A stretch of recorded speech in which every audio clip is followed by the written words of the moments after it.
విద్యార్థి సమస్యల పేరిట తమ ఉనికి చాటుకునేందుకు కాంగ్రెస్ పార్టీ కుతంత్రాలు చేస్తోందని బీజేపీ ధ్వజమెత్తింది. కాంగ్రెస్ పార్టీ వైఖరిని నిరసిస్తూ విజయవాడలో బీజేపీ నిరసన ప్రదర్శన నిర్వహించింది.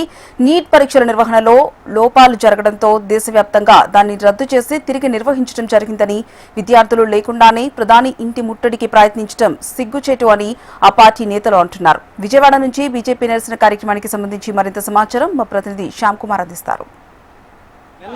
దేశ రాజధాని ఢిల్లీలో జరిగిన సంఘటన నేపథ్యంలో కాంగ్రెస్ వైఖరిని నిరసిస్తూ కూడా ఈ రోజు రాష్ట్ర వ్యాప్తంగా కూడా బీజేపీ నిరసన ప్రదర్శనలు పిలుపునిచ్చింది. ఇందులో భాగంగా ఈ రోజు విజయవాడ విజయ టాకీస్ సెంటర్లో చూసుకున్నట్లయితే వాళ్ళు ఆందోళన అయితే చేస్తున్నారు. దీనికి సంబంధించి కూడా అసలు ఏం మాట్లాడింది ఇప్పుడు చెప్పండి. ఈ రోజు నిరసన చేపట్టాల్సిన అవసరం ఎందుకు వచ్చింది? నిన్న కాంగ్రెస్ పార్టీ దౌర్భాగ్యమైనటువంటి రాజకీయాలకి తెరదీసినటువంటి పరిస్థితి.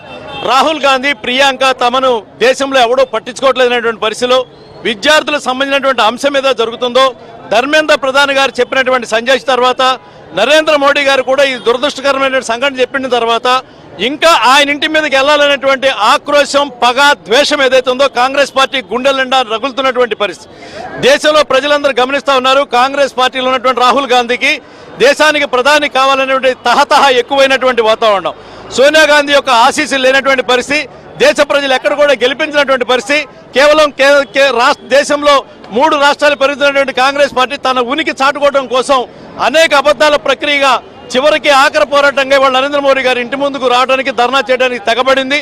గాంధీజీకి ఫాలోవర్స్ అని చెప్పి గాంధీజీ గారి లక్ష్యాలు చేరుతో అని చెప్పినటువంటి అహింస, శాంతియుతం ఏమైపోయింది. వాళ్ళ ఉద్యమాలకు వచ్చి తెగబడేటువంటి వాతావరణం తెగబడినటువంటి కాంగ్రెస్ నాయకులు చూసి దేశ ప్రజలు నవ్వుకుంటున్నటువంటి వాతావరణంలో ఈ రోజున కాంగ్రెస్ పార్టీ కార్యాలయాన్ని భారతీయ జనతా పార్టీ ఆంధ్రప్రదేశ్ శాఖ పివిఎన్ మాధవ్ గారి నాయకత్వంలో ముట్టడించడం జరుగుతుందని చెప్పి ఈ సందర్భంగా తెలియజేస్తా ఉన్నాను. చెప్పండి, ప్రధానంగా విద్యార్థుల సమస్యల కోసమే చేస్తున్నాను తప్ప ఇది తమ రాజకీయ ఉనికి కోసం కాదని అంటున్నారు. విద్యార్థుల సమస్యలో విద్యార్థుల్ని రాజకీయంగా వాడుకోవటం కోసం కాంగ్రెస్ పార్టీ చేస్తున్నటువంటి ఒక కుట్ర.